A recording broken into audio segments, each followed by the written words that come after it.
Oh no. Some of you may know that I have a lowrider.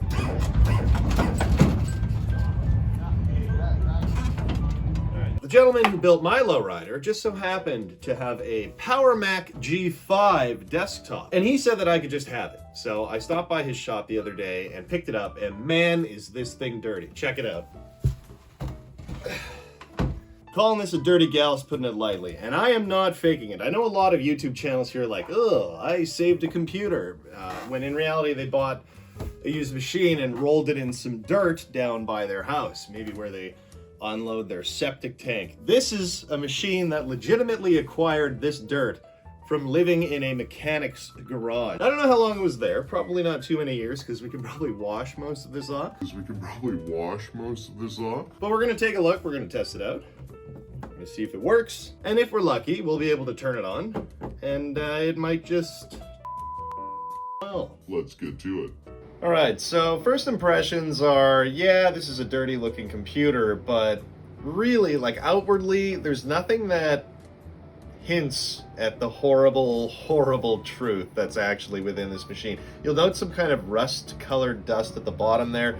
Maybe that should have been an indicator, but like I said, this did come from a mechanic's garage, so I just thought it was dirt. Complicated dirt. But look at this. There's more to the story, obviously. I don't even know if this is savable. Holy f***ing shit. This just got a lot worse than I thought it was gonna be. Yeah, this is legit the worst I've ever seen it. Alright, let's vacuum out some rust, baby! So I don't know what you're thinking. Crystallized white stuff all over the side of the case?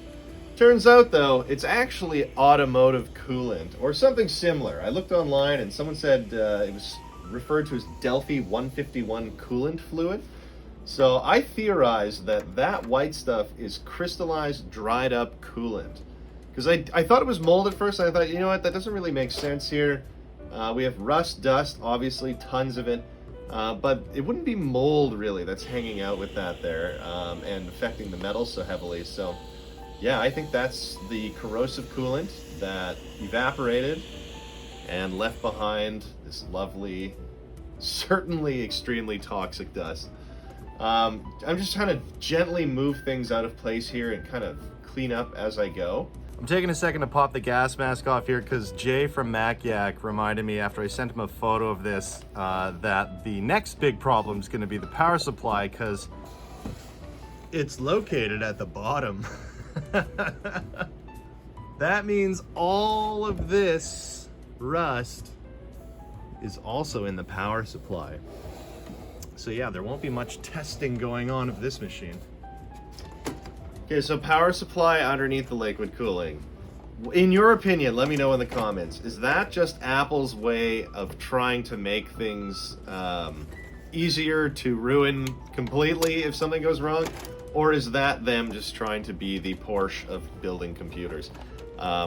We all know that they like to build tight, compact, complicated systems, but honestly, the power supply underneath the liquid cooling system, if there's a leak, it's gonna drip directly into the power supply. Anyway, to gain access to the liquid cooler, there was unfortunately this frustrating little plastic rivet. I had to kind of hammer it out of the way so that I could gain access to this area. I did keep the G5 plate, although sadly that coolant had kind of affected the bottom. It had corroded a bit of the bottom of the aluminum. Alright, so here's our first look at the liquid cooler, and that is impressive. I think that's a bigger radiator than the one my Civic has. I'm joking, obviously, but holy man, I mean, you could put that in a sock and kill a man with it. So, next thing's next. Time to vacuum again. Gotta get all that dust out of there, because we live in an apartment with a cat. There are other life forms in here we have to consider. Pulling out the rads as simple as locating these extremely buried torque screws within the rad right onto the logic board, basically. There are access ports in each one. You just gotta have a screwdriver that's long enough. I managed to get this thing out in no time at all. Okay, so this is the bottom of the rad with our CPUs and coolers. Very interesting stuff. So obviously we're gonna pull these off. I wanna get a look at these CPUs to see just how badly the corrosion has affected them, or if it's affected them at all. I mean, if they're savable, that would be sweet, but we got a lot of blue, moldy looking crap here on these little PCB boards.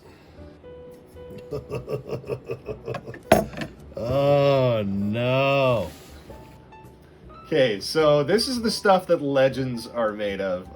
My first reaction when I saw that was to take a photograph of it and post it on Low End Mac. And for a lot of you, this was also the worst that you'd ever seen. There was one person in the comments who said that they'd seen a lot worse. I'd love to see some photos of that. That sounds terrible. Not because I don't believe you. I totally believe you. I'm just, I think it's wild. I mean, I also made the joke that this was the one of the original G5s that powered the RMS Titanic, just because, frankly, the corrosion and everything looks like it was, under the ocean for 100 years.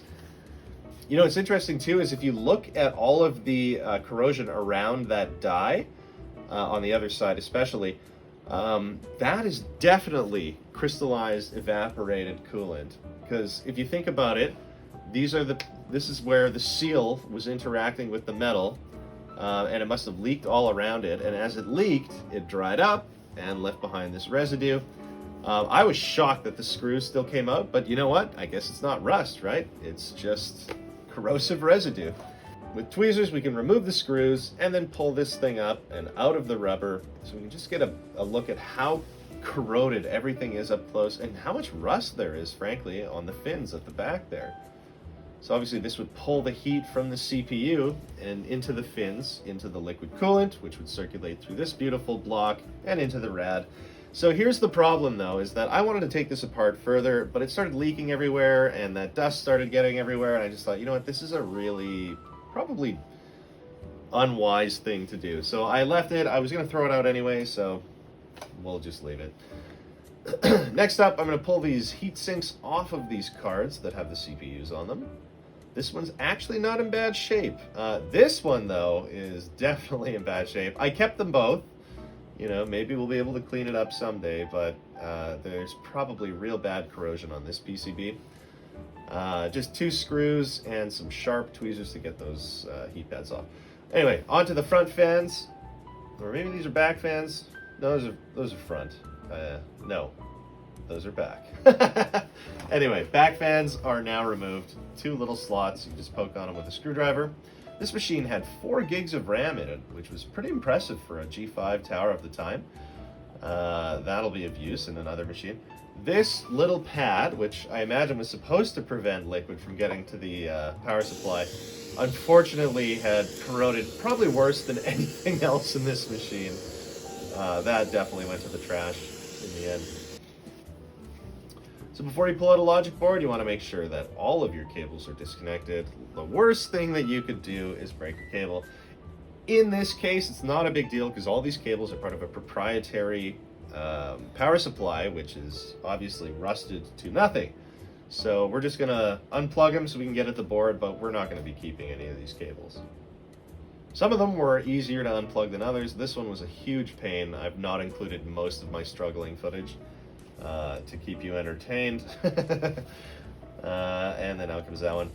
So this plastic shield, that's another, I think, preventative measure from keeping moisture away from the board. I had to use a socket set to remove some of these risers because there are quite a few and you can't slide the board out of place until the risers are out. So once those are out of the way, we then wrestled this thing out of place. That giant metal sheet only comes off once you unscrew it from the back. So that's just another fun thing in place. Optical drive, just a matter of unplugging a couple of cables and then sliding it out of place. Same thing for the hard drives, and these were actual physical hard drives. But these were SATA, whereas the optical drive used Molex power. Alright, so we got a 1 terabyte Seagate and a 500 gig Western Digital, 4 gigs of RAM, dual CPUs. I mean, this machine must have been screaming back in the day. So when you're doing a part out, you got to take all the usable parts, and that includes these lovely little tabs that are found on the back here by the I/O, and the fan grills. I mean, am I probably going to use this stuff in the future? No. Could someone else maybe? Probably. You know, if you're restoring a G5 tower and you need some parts, feel free to reach out. I mean, I'm not going to ask for much, maybe just shipping. Depending on what you need, of course. So after a lot more struggle, which I didn't include here, I managed to remove the bottom plate that was holding the fan and the drive caddies in the upper portion of the case. Everything on this case is a super tight fit, so I couldn't get those pieces of plastic out. It was impossible unless I removed that metal floor. And that metal floor couldn't come out unless I removed a ton of different stuff. So eventually we did free all those pieces. And here we go. This is what we've got. This is our collection of booty, as a pirate might say, or even a rapper nowadays. You know, it's funny how that came full circle. What am I going to do with all these parts? That's what she said. No, that's what he said. No, that's what So what do we have left? Well, we got a bucket of parts. They say pretty much everything except for the water cooling unit. I was pleasantly surprised with how nice the motherboard looked, or the logic board. So I put that aside. That's off hanging out with other logic boards. Look basically fine. And beyond that, I don't know, we got a couple fuzzy chips and a couple scuzzy dips.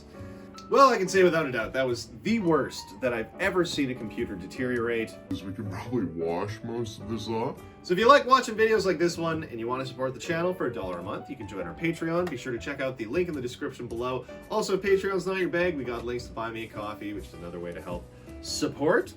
As of right now, we have a wonderful group of people supporting the channel, of which I will name right now. So a special thanks goes out to Evan Grill, SKLINK, Charlie from Oz, Larry Collins, Justin Morgan, Ron's Computer Vids, SShrek or Shrek, Dave's Vintage Apple Tech, Trina Conrad, Garth Beagle, Mac84, and Ethan Palamaro. Ethan, again, I'm going to shout you out, my friend, for being #1.